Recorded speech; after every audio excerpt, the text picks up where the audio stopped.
taking place in Kashmir have been in the Indian tradition over decades.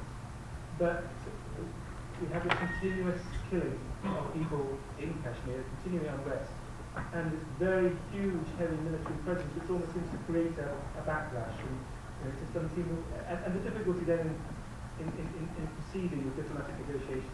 It all just seems just as though we're a constant stalemate, and yet there is a clear need for progress. Thank you very much.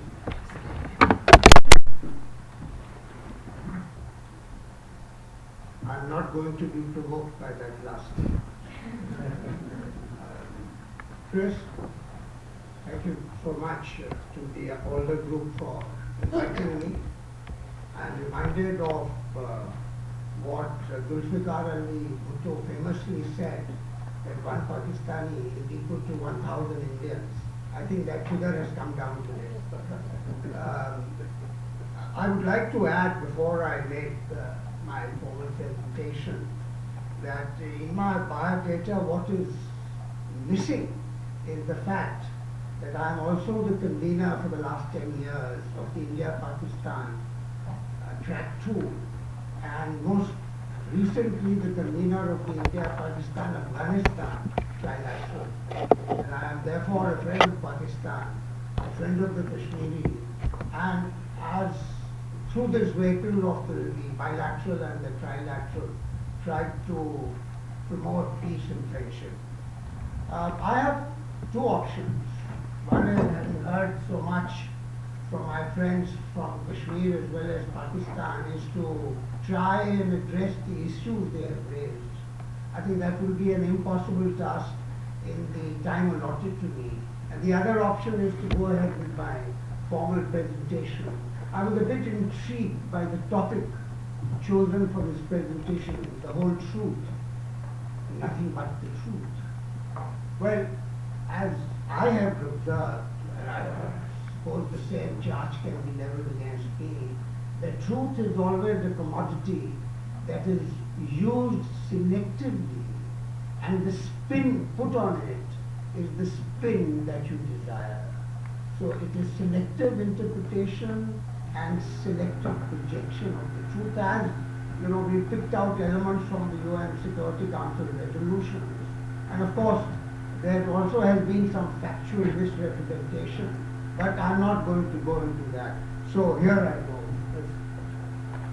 Jammu and Kashmir became an integral part of the Indian Union in 1947 through its accession on 26th October 1947 in accordance with legal framework determined by the British Parliament for the independence of the Indian subcontinent.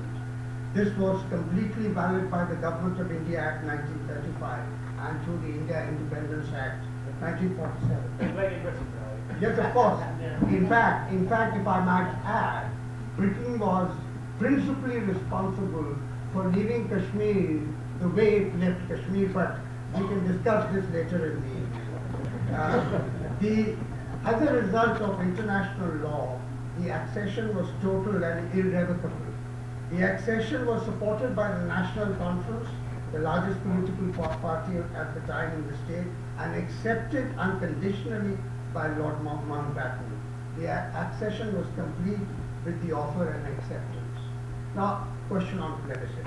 On 1st January, at India's behest, UNSC took cognizance of Pakistan's armed aggression. Nobody mentioned this, that even before the accession was signed, on 20th October, the armed aggression by tribals had taken place. An illegal occupation of Indian territory of the state of Jammu and Kashmir. India was the complainant before the Security Council against Pakistani aggression. UNSC was appointed the UN Commission for India and Pakistan, and on 13th August 48 adopted a resolution divided into three parts. This is important. The first part called for a ceasefire. The second part called for Pakistan to withdraw its nationals and tribesmen and to vacate territory occupied by it. After these two conditions were fulfilled, please remember, after these two conditions were fulfilled, India was to withdraw bulk of its forces from the state, leaving behind adequate number to ensure that the government of J&K maintains law and order. Part 3 of the resolution, which was to be implemented after parts 1 and 2 had been stated that both India and Pakistan had reaffirmed their wish that the future status of Jammu and Kashmir shall be determined in accordance with the will of the people. Absolutely right. Even after 63 years, Pakistan has neither implemented the first two parts of the first resolution nor vacated territory seized by it. This is also important.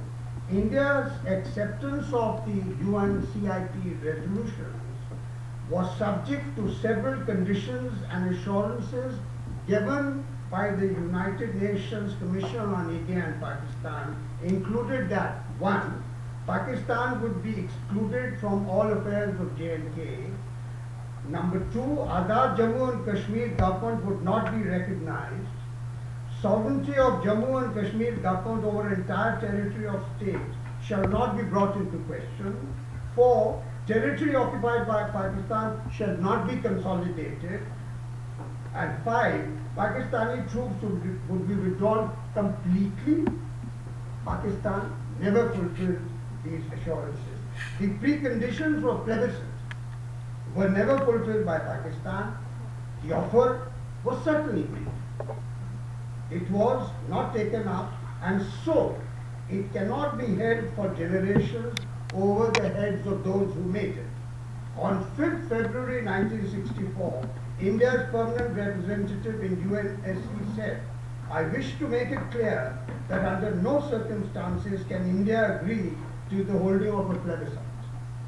Mr. Gunnar Jaring and Frank Graham, both UN representatives involved with Kashmir, had in their reports in 1957 and 58 expressed doubts about reconstituting status quo of 1947-48 for conduct of plebiscite. The offer, therefore, was time and context specific. 63 years after partition, the ground situation has considerably changed. Pakistan unilaterally ceded a part of territory under its illegal occupation to China in 1964, where China today has deployed 7,000 troops. Number 2, Pakistan has effected major demographic changes by settling non-Kashmiris. Number 3, it has illegally incorporated Gilgit-Baltistan into Pakistan. Number 4, Pakistan-sponsored terrorism in J&K has forced minority Kashmiri Pandits to migrate out of the Kashmir Valley. And the last point is in reference to UN resolutions on Kashmir did not come under Chapter 7. Absolutely right, as Sareen has said. And the UN Charter, because it is not under Chapter 7, Chapter 7 is not enforceable, unlike East Timor. Kofi Annan has made the statement in Chaklala in February 2001. In fact, when he came to India, the word he used about the UN resolutions was that it is not implementable. When Mr. Majid Jambu held a conference here in 2008, during a lunchtime address by a very eminent speaker whose name I forget, he made specific reference to self-determination.